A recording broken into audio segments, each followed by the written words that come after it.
નમસ્તે વિદ્યાર્થી મિત્રો, હું છું ભાર્ગવ લાઠિયા અને સ્વાગત છે તમારું આપણી આ એજ્યુકેશનલ એક્સપર્ટ યુટ્યુબ ચેનલ ઉપર.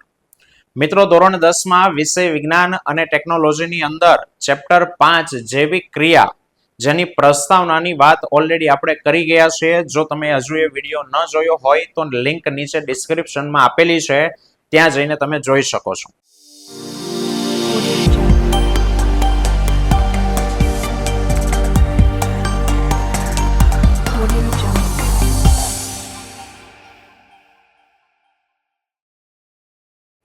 ચલો, આજે આપણે વાત કરવાના છે આ જૈવિક ક્રિયા વિશે કે સાહેબ આ જૈવિક ક્રિયાઓ કોને કહેવાય? તો કે જૈવિક ક્રિયાઓને અંગ્રેજીમાં કહે તો લાઈફ પ્રોસેસ કહેવાય, અથવા તો ગુજરાતીમાં બીજું કહેવાય જીવંત પ્રક્રિયાઓ. સાહેબ, દરેક સજીવો પોતે ટકી રહેવા માટે, સાંભળજો, પોતે ટકી રહેવા માટે પૃથ્વી ઉપર રોજબરોજ જે ક્રિયા કરે છે એને જૈવિક ક્રિયા અથવા તો જીવંત પ્રક્રિયા કહેવાય. વ્યાખ્યા આ પ્રમાણે પ્રોપર આપી શકાય કે દરેક સજીવો દ્વારા કરવામાં આવતી મુખ્ય ક્રિયા, એવી મેન મુખ્ય ક્રિયાઓ કે જે પોતાનું એટલે કે તેનું અસ્તિત્વ ટકાવી રાખવા માટે જરૂરી છે, તો એને કહેવામાં આવે જૈવિક ક્રિયાઓ. બોલો, આપણે છીએ, આપણે જીવવા રહેવું હોય, જીવંત રહેવું હોય તો શું કરવું પડે? તો કે એક તો ખોરાક ખાવો પડે. રેડી? તો તમે ખોરાક ખાઓ એટલે એમાંથી પોષણ મળે, એટલે પહેલી ક્રિયા પોષણ.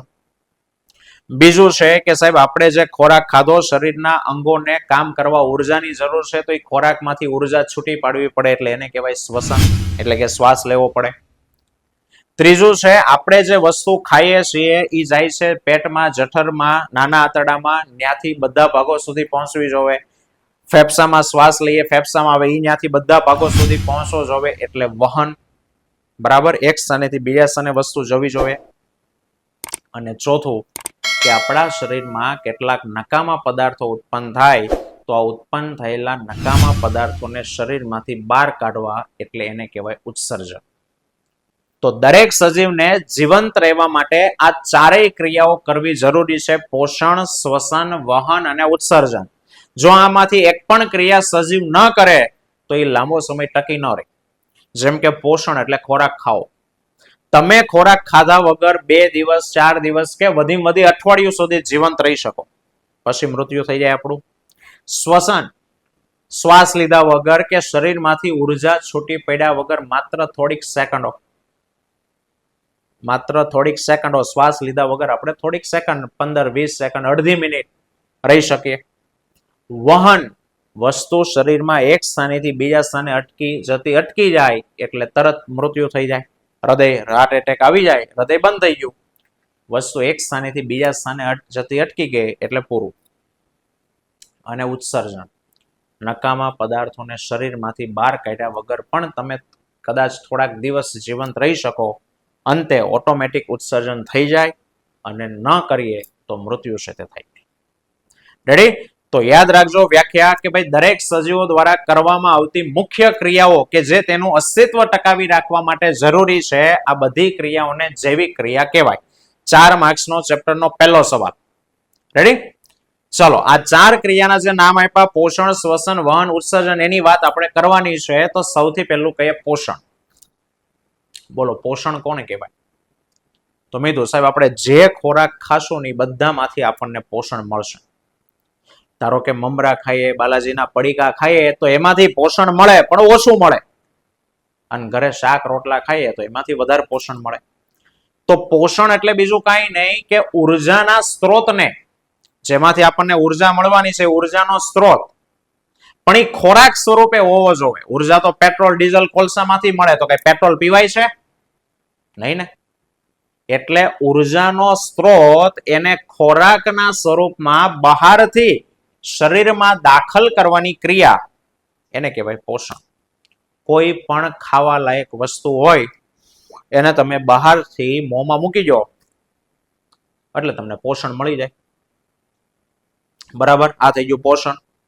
હવે જે આપણે ખોરાક ખાઈએ છીએ મોટા ભાગના ખાદ્ય પદાર્થો કાર્બન આધારિત હોય. આપણે જે ખોરાક ખાઈએ છીએ એમાં મોટા ભાગની વસ્તુમાં કાર્બન છે, અને એ કાર્બન સ્ત્રોતની જટિલતાને આધારે કાર્બન સ્ત્રોતની જટિલતા કે ભાઈ અંદર કાર્બનના સંયોજનો કેવા છે, નાના છે, મોટા છે, જટિલતાને આધારે પોષણના વિવિધ પ્રકારો પડે, જેને આપણે ચેપ્ટરમાં આગળ ભણશું. સ્વયંપોષી પોષણ, વિષમપોષી પોષણ, બરાબર. તો મિત્રો બીજી ક્રિયા છે શ્વસન. હવે શ્વસન એટલે કે આપણે જે ખોરાક ખાધો, હવે ખોરાકમાંથી ઉર્જા છૂટી પડવી પડે. ખોરાક ખાધો એનું પાચન થઈને શરીરમાં જાય, નાના આંતરડામાં જાય, એ ભણશું આપણે ડિટેલમાં. હવે આપણા કોષો છે, કોષો પણ કાર્ય કરે છે, બરાબર. એ કાર્ય કરવા માટે એને ઉર્જાની જરૂર પડે. તો આપણે જે ખોરાક ખાધો છે એ ખોરાક એ આપણા રુધિરમાં ભળે, નાના આંતરડામાં પાચિત થઈને રુધિરમાં ભળે. રુધિર દ્વારા એ ખોરાક એ આપણા કોષોમાં પહોંચે ગ્લુકોઝના સ્વરૂપમાં. હવે એ ગ્લુકોઝમાંથી કે ખોરાકમાંથી ઓક્સિજનની હાજરી કે ગેરહાજરીમાં ઉર્જા છૂટી પડવાની પ્રક્રિયા એને કહેવાય શ્વસન. શ્વસનની વ્યાખ્યા છે કે ખોરાકમાંથી અથવા તો ગ્લુકોઝમાંથી ઓક્સિજનની હાજરી કે ગેરહાજરીમાં ઉર્જા છૂટી પડે, આ પ્રક્રિયાને શ્વસન કહેવાય. હવે શ્વસન દરમિયાન જે ઉર્જા છૂટી પડે એનો ઉપયોગ કરીને આપણા કોષો એક પદાર્થ બનાવે જેનું નામ છે એટીપી. ડિટેલમાં આગળ આવશે ત્યારે, અત્યારે પ્રશ્ન હશે તો ટૂંકમાં વાત કરીએ કે કોષમાં ગ્લુકોઝ છે. હવે ગ્લુકોઝનું દહન થયું, સળગ્યો એટલે ઉર્જા છૂટી પડવા લાગી. પણ એ છૂટી પડેલી ઉર્જાનો જો તાત્કાલિક ઉપયોગ ન થાય તો એ વ્યય પામે. પણ હવે અંદરની અંગિકાને ધારી લો કે અત્યારે ઉર્જાની જરૂર નથી, તો એ શું કરશે? તો વ્યય પામશે. અને એટલે વ્યય ન થાય એટલે આપણા કોષની અંદર કણાપ સૂત્ર એમાંથી એનું એટીપી બનાવી દે, એડિનોસાઇન ટ્રાઇફોસ્ફેટ નામના અણુ. એટલે ઉર્જા એમાં આવી જાય. અને જ્યારે જરૂર પડે ત્યારે એટીપી માંથી પાછી ઉર્જા મેળવી લે, બરાબર. હવે મોટા ભાગના સજીવો એવા છે કે જે શ્વસન કરવા માટે ઓક્સિજનનો ઉપયોગ કરે, અને એટલે આવા સજીવો એને જારક જીવી સજીવ કહેવાય. ઓક્સિજનની હાજરીમાં શ્વસન થયું એને જારક શ્વસન કહેવાય. એના બે પ્રકાર છે, પણ જે સજીવો શ્વસન માટે ઓક્સિજનનો ઉપયોગ કરે આવા સજીવોને કહેવાય જારક જીવી સજીવ. અને જે સજીવો શ્વસન માટે ઓક્સિજનનો ઉપયોગ નથી કરતા, એટલે કે ઓક્સિજનની ગેરહાજરીમાં શ્વસન કરે, તો એને કહેવાય અજારક જીવી સજીવો. રેડી? તો શ્વસનની અંદર આટલું આવશે. હવે ત્રીજી ક્રિયા છે વહન. મિત્રો એની પહેલા એક વાત કહું, પ્રસરણ અને વહન. પ્રસરણ અને વહન બેયમાં ફેર એટલો છે કે પ્રસરણ એટલે ફેલાવું, વસ્તુ એક સ્થાનેથી બીજા સ્થાને જાય, પ્રસરી પણ કહેવાય. જેમ કે અગરબત્તીનો ધુમાડો અગરબત્તી રૂમમાં કરો, તેનો ધુમાડો આખા ઓરડામાં વહન પામ્યો ન કહેવાય, પ્રસરણ પામ્યો કહેવાય, ફેલાણો કહેવાય. પાણી હું અહીંયા ગ્લાસ ઢોળી નાખું તો એ પાણી આજુબાજુમાં વહ્યું ન કહેવાય, ફેલાણું કહેવાય, પ્રસરણ પામ્યું કહેવાય. તો પ્રસરણ છે એ ધીમી ક્રિયા છે, અને વહન જે છે એ ઝડપી ક્રિયા છે. વહન શું છે? સાંભળજો કે નળની અંદર હું પાણીની પાઇપ ચડાવું અને નળ શરૂ કરું તો બીજા છેડે પાણી આવ્યું, તો અહીંયા જે પાઇપલાઇન છે ને એ પાઇપલાઇને પાણીનું વહન કર્યું કહેવાય. પાણી એની જાતે બીજા છેડે નથી ગયું, પાઇપે પહોંચાડ્યું. તો પાઇપ દ્વારા પાણીને ટ્રાન્સપોર્ટ કર્યું, વહન કરાયું, અને વહન ઝડપથી થાય. એની જગ્યાએ હું હમણાં જો ડોલ ભરીને ઢોળી દઉં તો એને સામે છેડે પોગતા વાર લાગે, પણ નળી જોડી હશે તો ઝડપથી પહોંચી જશે. તો આપણા શરીરમાં વહન થાયની જરૂર છે, પ્રસરણ આપણા માટે પૂરતું નથી. કેમ?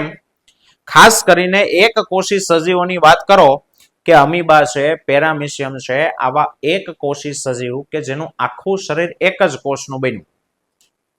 હવે આવા સજીવોમાં એનું આખું શરીર એક જ કોષનું બન્યું છે, તો એનું આખું શરીર એની સંપૂર્ણ સપાટી પર્યાવરણના સીધા સંપર્કમાં હોય. મીન્સ કે અમીબા પાણીમાં હોય તો ફરતી બોર્ડર કોના સંપર્કમાં હોય? પાણીના. ઉપરથી કોના સંપર્કમાં હોય? હવાના. નીચેથી કોના સંપર્કમાં હોય? પાણીમાં. તો આ સજીવો ખોરાકના ગ્રહણ કરવા માટે સાંભળજો વાયુઓની આપલે એટલે કે ઓક્સિજન લે, CO2 મુક્ત કરે, નકામા ઉત્સર્ગ દ્રવ્યોનો નિકાલ કરે. આ બધી જ ક્રિયા એમાં પ્રસરણ દ્વારા થાય, એમાં વહન ન થાય.